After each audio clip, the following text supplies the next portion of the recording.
again, everybody, and welcome to the season finale of Season 6 here on Tiger Sidelines. A season cut way short, shorter than we thought, no doubt about that. Alongside Gabe DeArmond and Dave Matter, I'm Bo Bayman. Our last show of the season because everything is shutting down, so there have been some headlines in the past week since we've been here. I'd say the biggest one, we were talking about it a little bit earlier, is Trey Jackson has decided to leave the men's basketball program.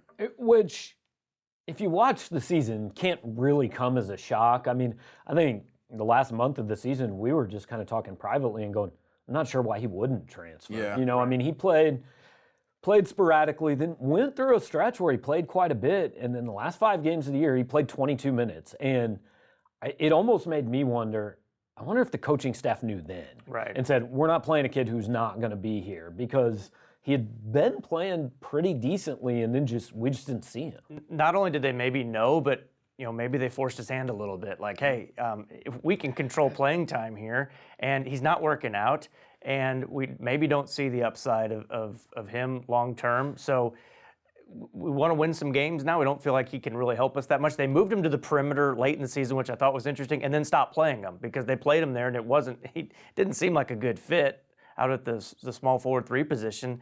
And I think Cuonzo Martin probably should be the least surprised of this, because he wasn't playing the guy very much. And Trey went to 3 different high schools. He transferred all the time before he got here. He changed his mind once on recruiting. So this is kind of what kids do these days. But if he was forced out, not forced out, but, and understand nobody's ever going to say that out loud, but that almost would raise more questions for me than if they just chose not to. Because, I mean, that was a kid who, there was some potential there. And I think one of the biggest things coaches do, I think it's to their detriment. Like, is there any difference between going 14 and 19 and 18 and 15?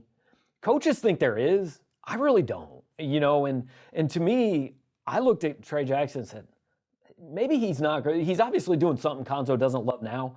But if they're going to be good in 2 years, I think he's a part of that.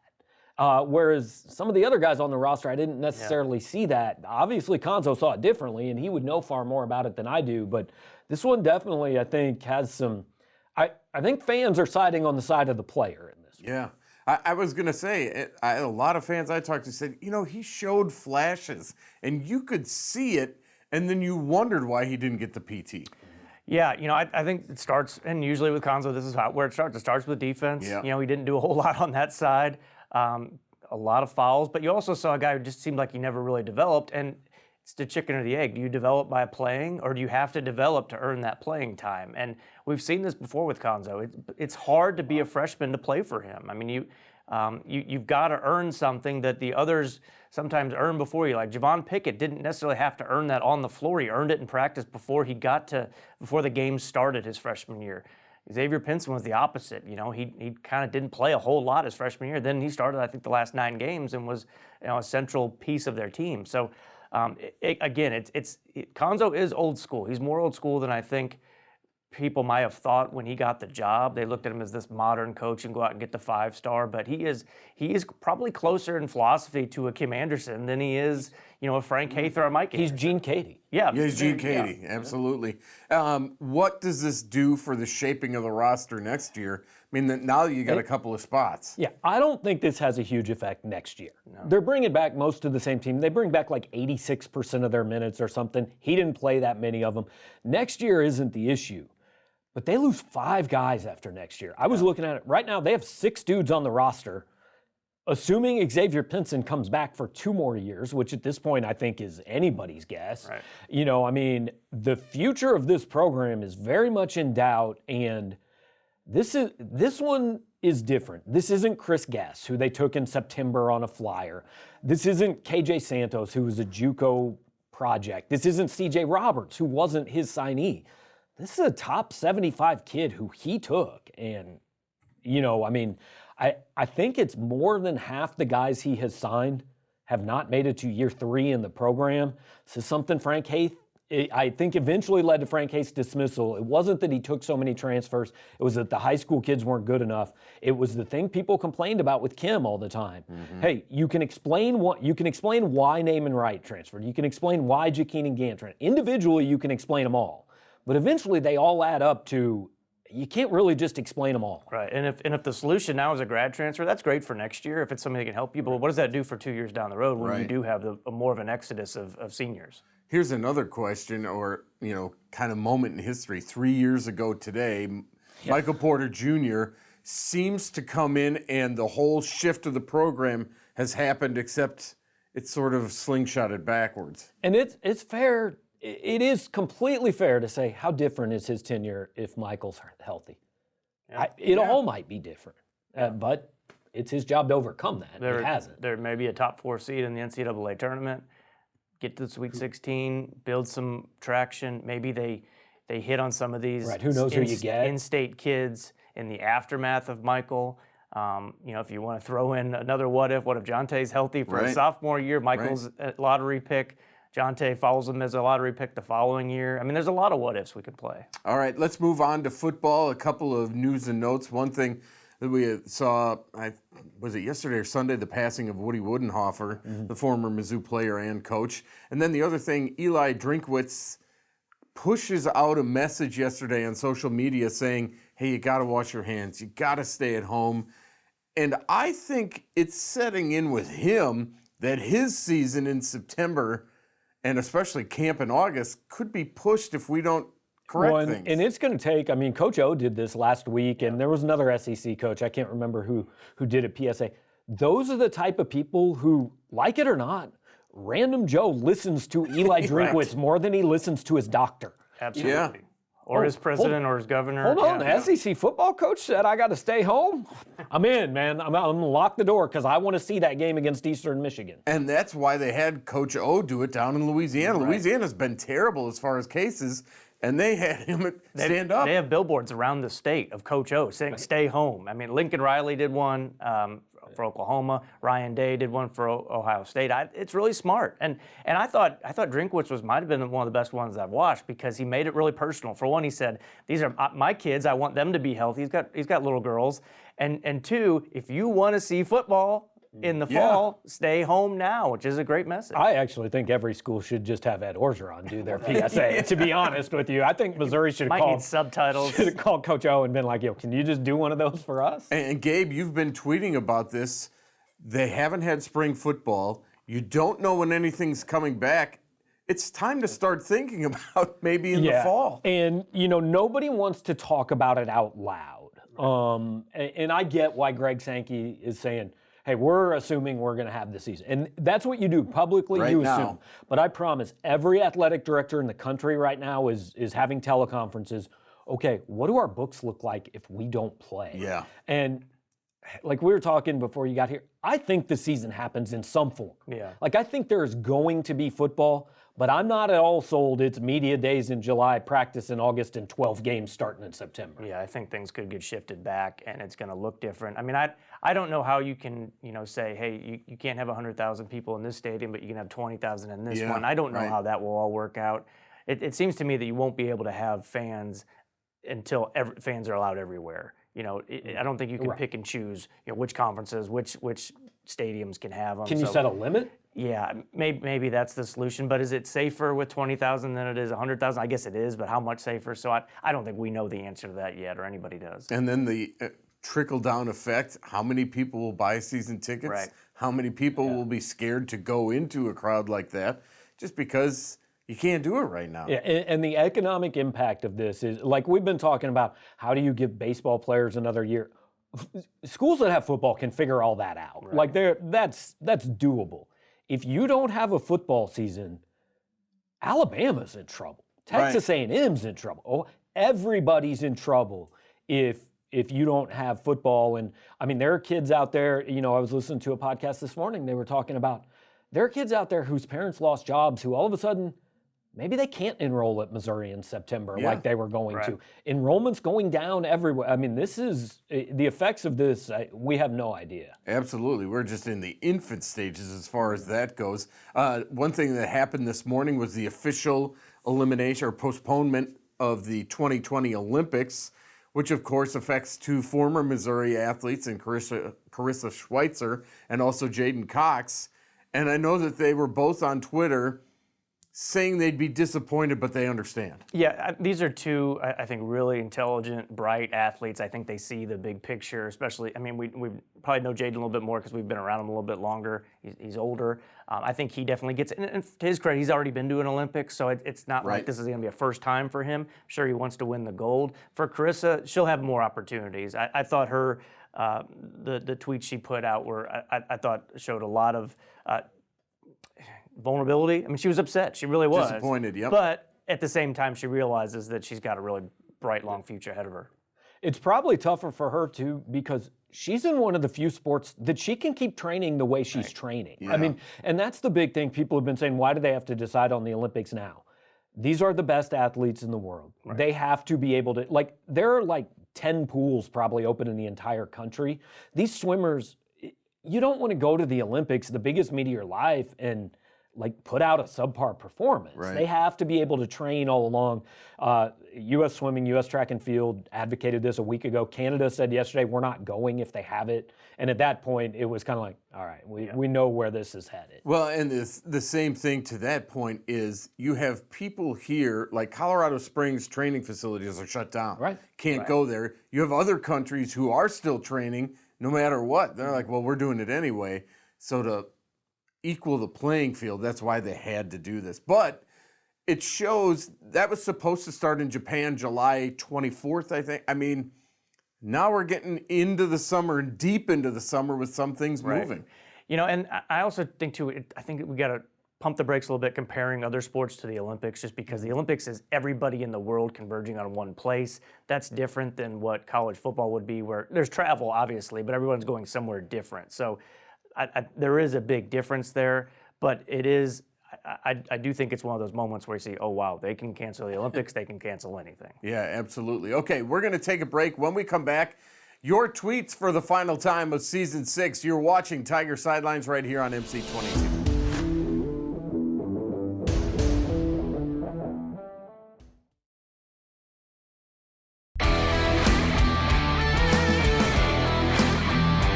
Welcome back, everybody. This is the final edition for Season 6 of Tiger Sidelines. That's Dave Matter and Gabe DeArmond. I'm Bo Bayman.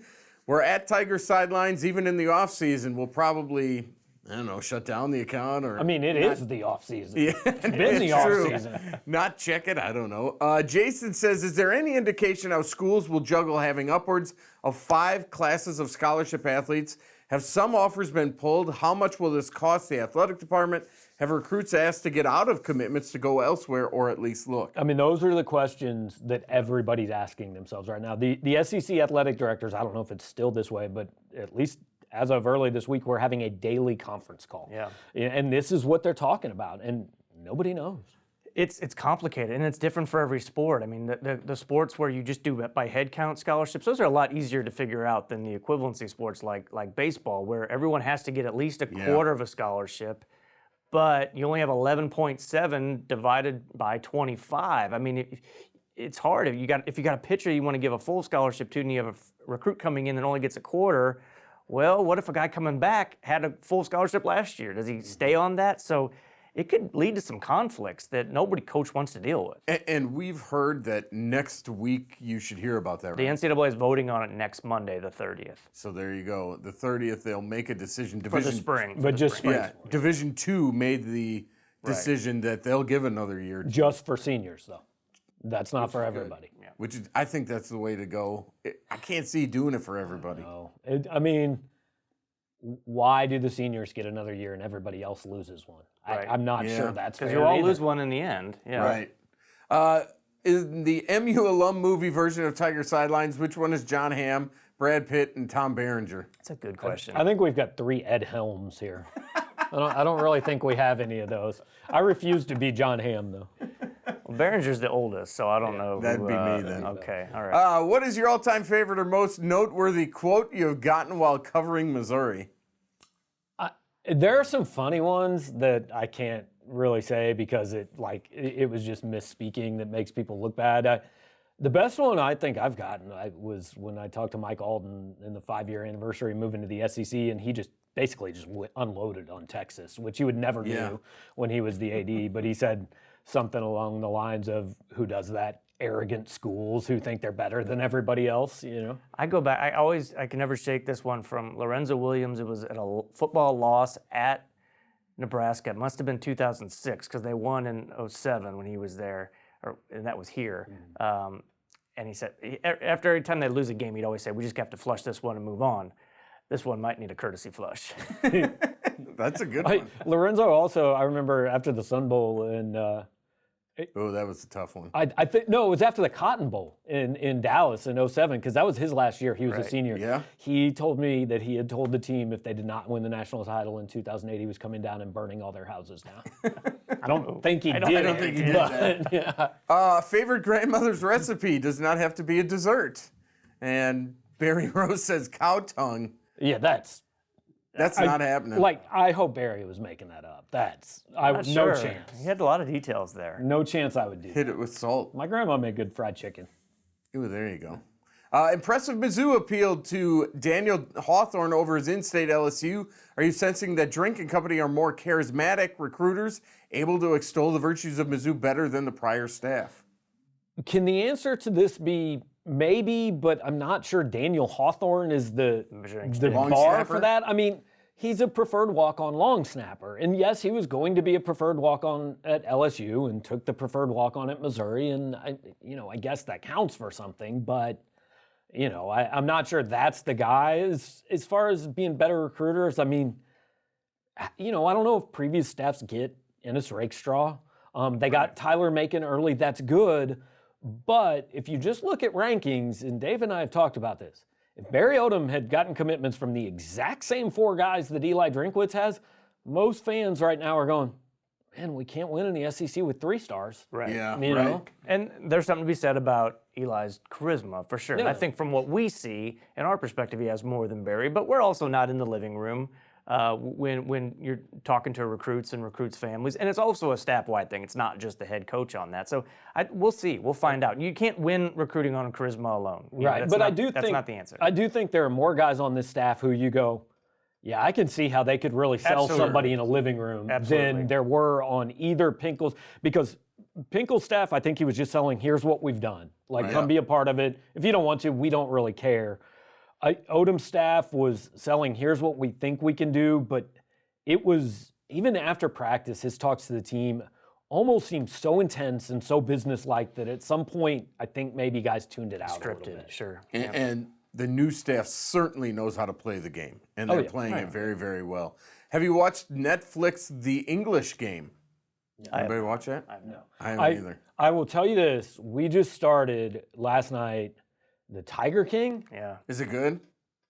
Is it weird? If you set out and said, my goal is to create characters that nobody will possibly believe are real people, that's what I'm only through 2 episodes, and it's the craziest thing I've ever seen. I mean, it is the It's on the list. most bizarre assembly of human beings that are apparently real people that I've ever seen. There you go. There you see Eli Drinkwitz's special message where he played. Did he send that to us? Apparently Tiger he did, Sidelines? or we grabbed it. He One of the DM'd two. Tiger Sidelines? I think so. Dicey's already got a jersey. Look at that. Yeah. But again, we talked about that. Good message to, and you have to have a message these days to your fans to stay home, because if you want to see sports back, then you got to quarantine. Right. I mean, that's kind of the bottom line. Well, and people won't listen to certain politicians because it's not the party they voted for. But who's better than a coach who hasn't lost a game? As far as to be the messenger. Coach O. Still Coach O. Well, he's won a national title. Yeah. In our state, though. All right, thanks for all those tweets. We'll take one more break and we'll wrap up this season of Tiger Sidelines right here on MC22.